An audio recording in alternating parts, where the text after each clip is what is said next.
The hatch would not open. Inside the Panther tank, the air had already turned black.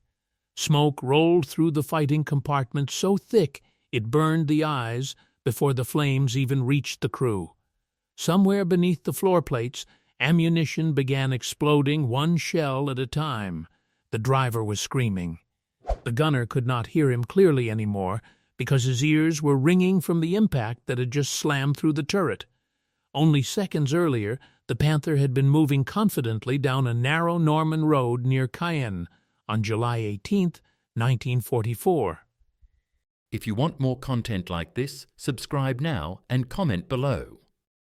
Its commander believed the battle was under control. British Shermans had already been spotted retreating through the hedgerows ahead.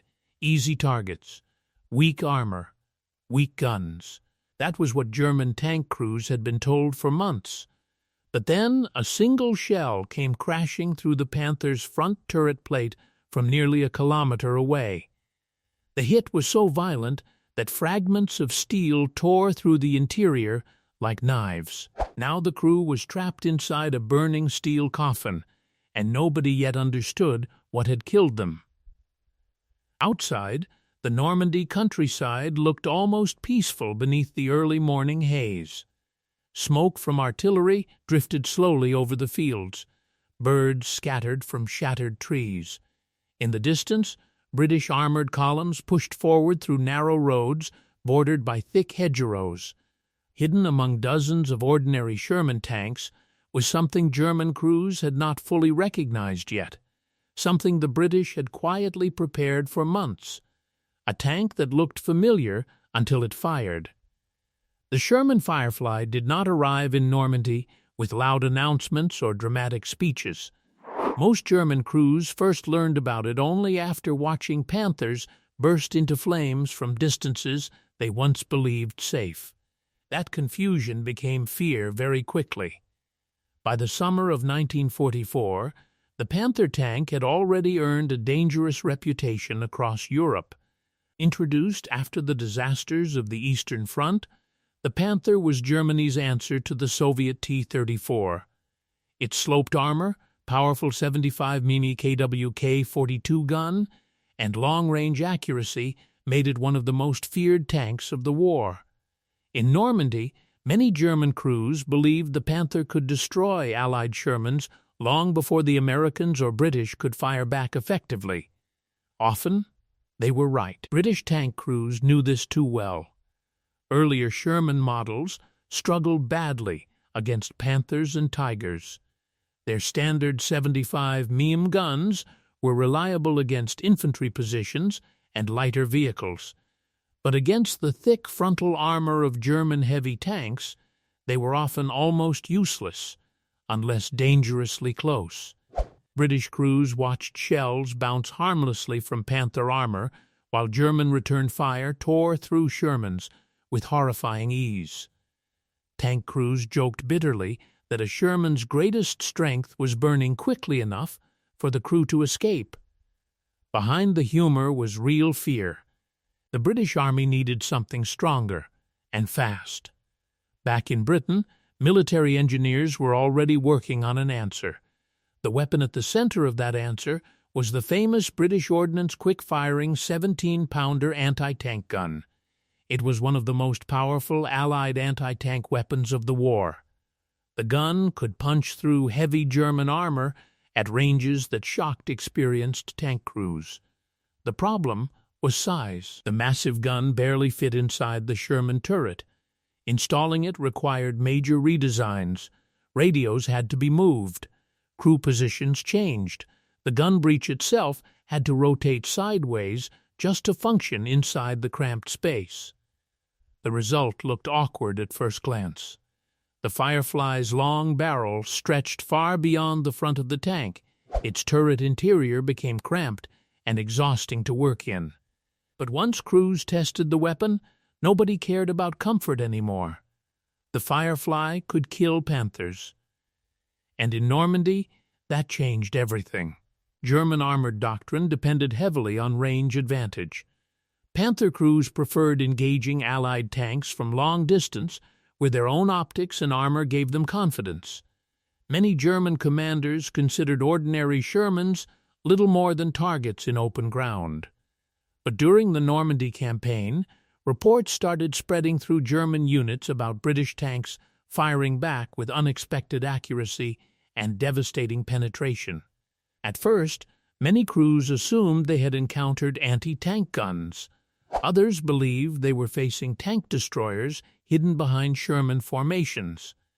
Few immediately realized that 1 out of every 4 British Sherman tanks now carried a weapon capable of killing Panthers frontally.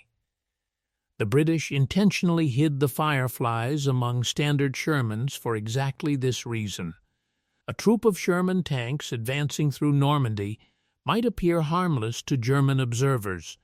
Then suddenly the Firefly would stop, fire once, and a Panther would erupt into flames before its crew understood what happened. The confusion became deadly during Operation Goodwood in July 1944. British armored divisions rolled east of Caen through open terrain under massive artillery bombardments and air attacks.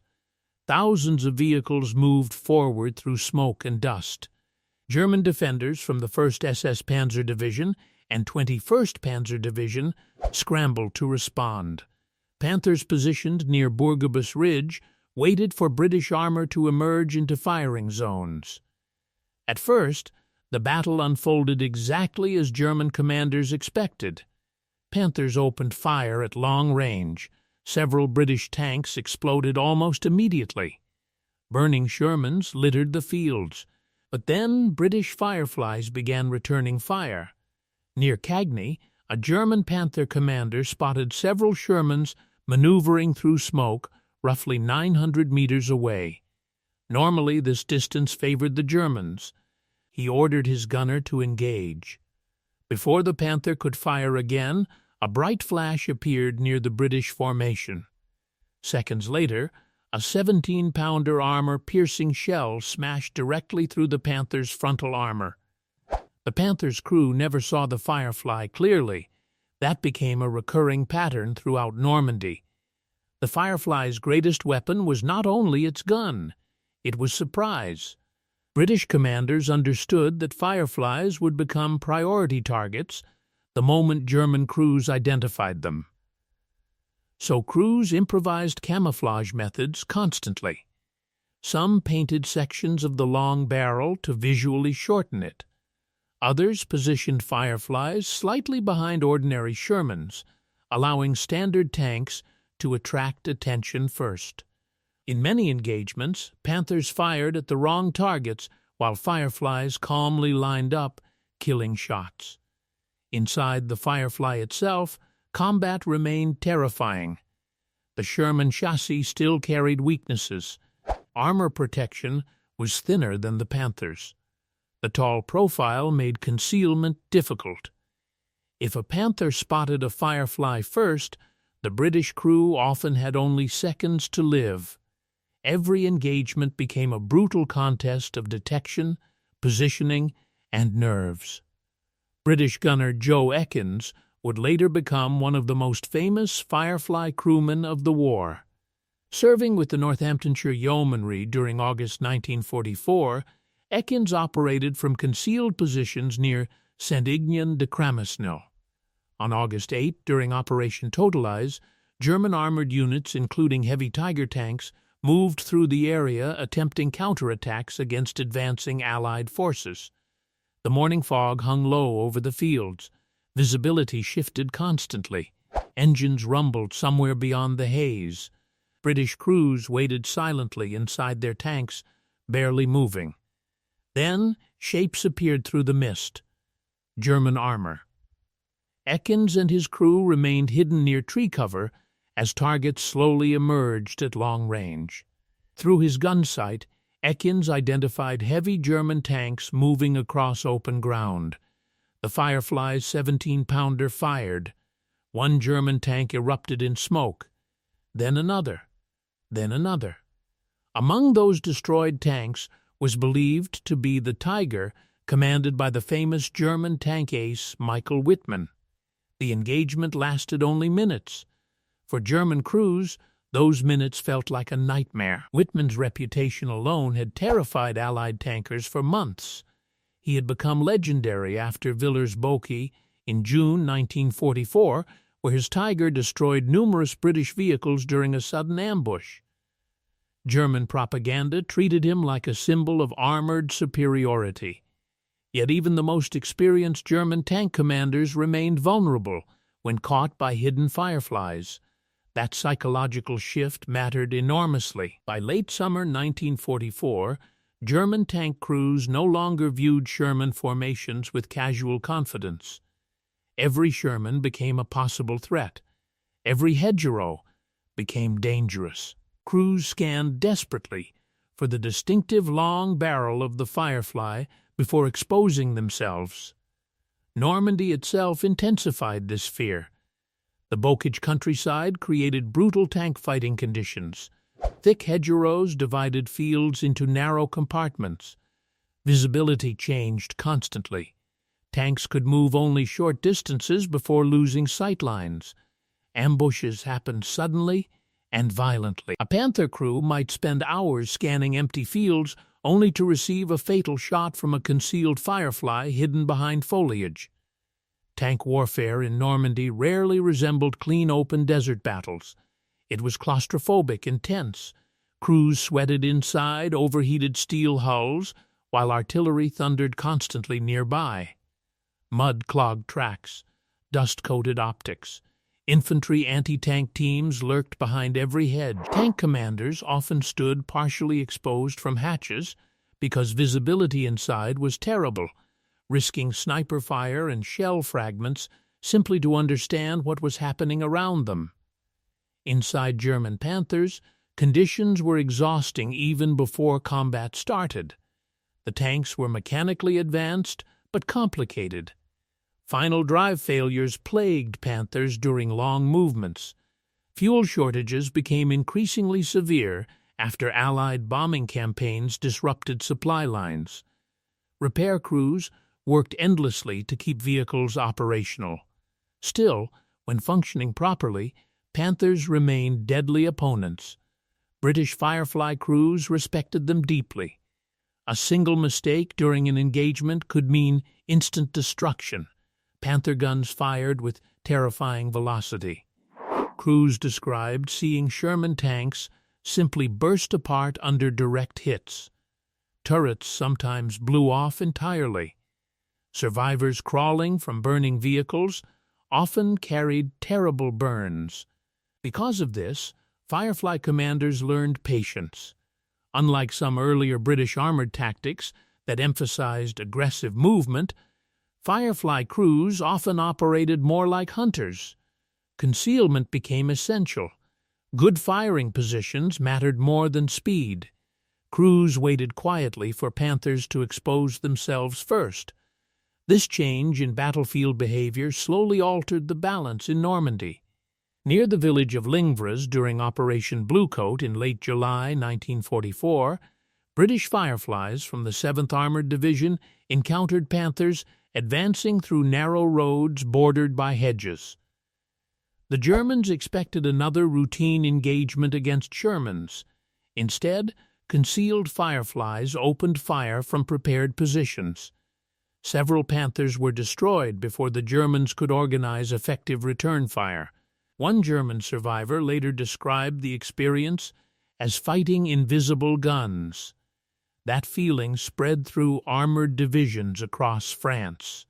German intelligence eventually recognized the Firefly threat clearly.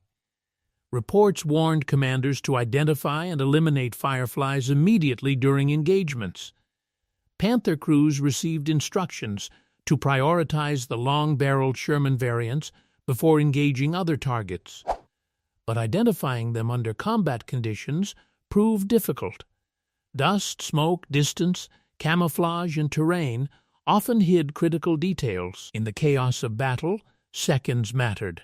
A Panther commander scanning moving tanks through dirty optics might hesitate too long trying to identify a Firefly.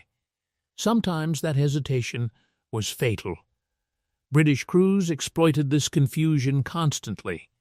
A common tactic involved ordinary Shermans drawing German attention, while Fireflies remained slightly concealed behind them. Once Panthers revealed firing positions, Fireflies engaged from longer range. Coordination between crews became essential. Infantry support mattered too. Allied infantry frequently protected tanks from German anti-tank teams, armed with Panzerfausts hiding in villages and hedgerows. The Firefly itself was far from perfect. Its massive gun created huge muzzle flashes and dust clouds when firing, instantly revealing position.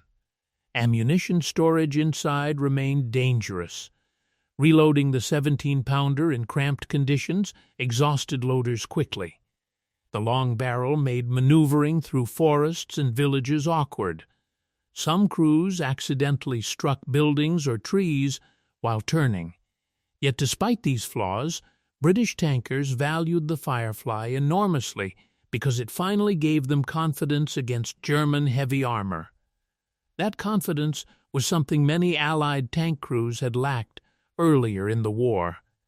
For months, German tanks often controlled engagement distance psychologically as much as physically. The Firefly disrupted that dominance.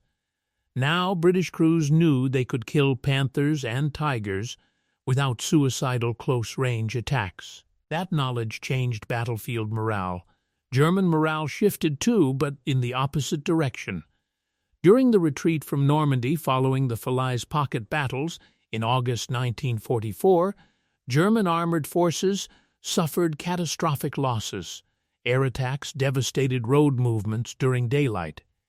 Fuel shortages crippled mobility.